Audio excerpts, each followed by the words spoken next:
का तो ये 5000 प्रश्नों के सीरीज का 122वां भाग है। ऐसे अभ्यर्थी जो फिजिकल एजुकेशन से तैयारी कर रहे हैं, UP TGT, PGT, LT grade, KVS, एनबीएड, डीएसएसबी जैसे परीक्षाओं की तैयारी कर रहे हैं, तो उनके लिए ये प्रश्न सभी बेहद महत्वपूर्ण है। एकदम सिलेक्शन ओरिएंटेड, एकदम एग्जामिनेशन ओरिएंटेड। आइए इन महत्वपूर्ण प्रश्नों पर अभ्यास करें। देखिए, मानव शरीर की संरचना का अध्ययन किसके अंतर्गत किया जाता है? इसका सही जवाब क्या होगा? एनाटॉमी। एनाटॉमी के अंतर्गत किया जाता है, राइट। नेक्स्ट क्वेश्चन है कि मानव शरीर की क्रिया का अध्ययन किसके अंतर्गत किया जाता है? इसका सही जवाब क्या होगा? फिजियोलॉजी।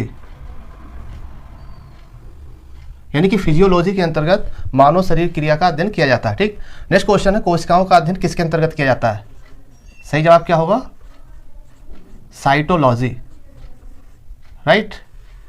यानी साइटोलॉजी के अंतर्गत कोशिकाओं का अध्ययन किया जाता है। अगला प्रश्न है कि मांसपेशियों का अध्ययन किसके अंतर्गत किया जाता है? सही जवाब क्या होगा? मायोलॉजी। यानी कि मायोलॉजी के अंतर्गत मांसपेशियों का अध्ययन किया जाता है, ठीक। नेक्स्ट क्वेश्चन है किडनी यानी कि ब्रिक यानी गुर्दा का अध्ययन किसके अंतर्गत किया जाता है? सही जवाब नेफ्रोलॉजी। देखने में ये प्रश्न बहुत ही आसान है और ठीक है, थोड़ा अभ्यास कर लेंगे तो गलती नहीं होगी। नेक्स्ट क्वेश्चन है दिल यानी हृदय का अध्ययन किसके अंतर्गत किया जाता है? इसका सही जवाब क्या होगा? कार्डियोलॉजी के अंतर्गत। कार्डियोलॉजी के अंतर्गत हृदय या दिल का अध्ययन किया जाता है, ठीक। अगला प्रश्न है खोपड़ी यानी स्कल का अध्ययन किसके अंतर्गत किया जाता है? सही जवाब क्या होगा? क्रैनियोलॉजी के अंतर्गत खोपड़ी या स्कल का अध्ययन किया जाता है। अगला प्रश्न है जोड़ों यानी कि जॉइंट्स का अध्ययन किसके अंतर्गत किया जाता है?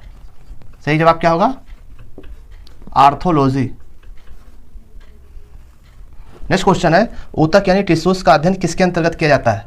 सही जवाब क्या होगा? हिस्टोलॉजी। हिस्टोलॉजी के अंतर्गत ऊतक या टिश्यूज का अध्ययन किया जाता है। अगला प्रश्न है अस्थि यानी बोन्स का अध्ययन किसके अंतर्गत किया जाता है? सही जवाब क्या होगा? ऑस्टियोलॉजी। आपने कई बार पढ़ा है तो अभ्यास कर लीजिए, थोड़ा सा और क्लियर कर लीजिए, ठीक। नेक्स्ट क्वेश्चन है रक्त सीरम का अध्ययन किसके अंतर्गत किया जाता है? सही जवाब क्या होगा?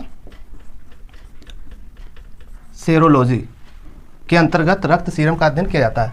अगला प्रश्न है नाभिक का अध्ययन किसके अंतर्गत किया जाता है? सही जवाब क्या होगा? क्रायोलॉजी। अगला प्रश्न है रक्त का अध्ययन किसके अंतर्गत किया जाता है? सही जवाब क्या होगा? Haematology, right. अगला प्रश्न है कि दांत यानी टीथ का अध्ययन किसके अंतर्गत किया जाता है? सही जवाब क्या होगा?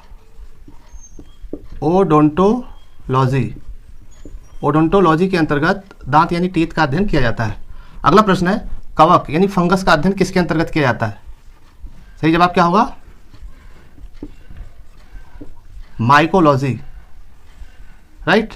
नेक्स्ट क्वेश्चन है हृदय का भार कितना होता है? हृदय यानी हार्ट का भार कितना होता है? तो 300 से 350 ग्राम, राइट। नेक्स्ट क्वेश्चन है मस्तिष्क का भार पुरुषों का कितना होता है? तो 1370 ग्राम पुरुषों का होता है और महिलाओं की बात करें तो 1200 ग्राम, राइट। नेक्स्ट क्वेश्चन है जिगर यानी कि लीवर यानी यकृत का भार कितना होता है?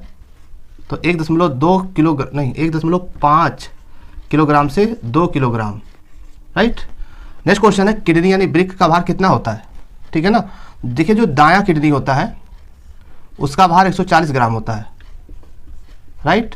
और जो बायां किडनी होता है उसका भार 152 ग्राम होता है, राइट। नेक्स्ट क्वेश्चन है फेफड़ा यानी लंग्स यानी फुफ्फुस का भार कितना होता है? सही जवाब 450 ग्राम। अगला प्रश्न है पिट्यूटरी ग्लैंड का भार कितना होता है? पिट्यूटरी ग्लैंड का भार देखिए कितना होता है? 0.5 ग्राम से 1 ग्राम तक होता है, राइट। नेक्स्ट क्वेश्चन है अग्नाशय यानी पेंक्रियास का भार कितना होता है?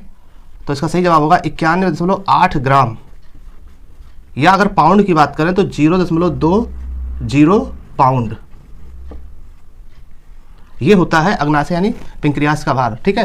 तो ये वो प्रश्न है जो फिजिकल एजुकेशन में अक्सर पूछे जाते हैं, चाहे तो आप स्क्रीनशॉट भी ले सकते हैं। देखिए पढ़ते समय फिजिकल एजुकेशन का जनक नहीं बनना है, हमें वही प्रश्न पढ़ना है जो पेपर ओरिएंटेड है, ठीक है ना। ये प्रश्नों की सीरीज लगातार जारी रहेगी। चैनल पर नए तो सब्सक्राइब करके जुड़ जाइए। तो मिलते हैं फिर नेक्स्ट वीडियो में, तब तक के लिए जय हिंद।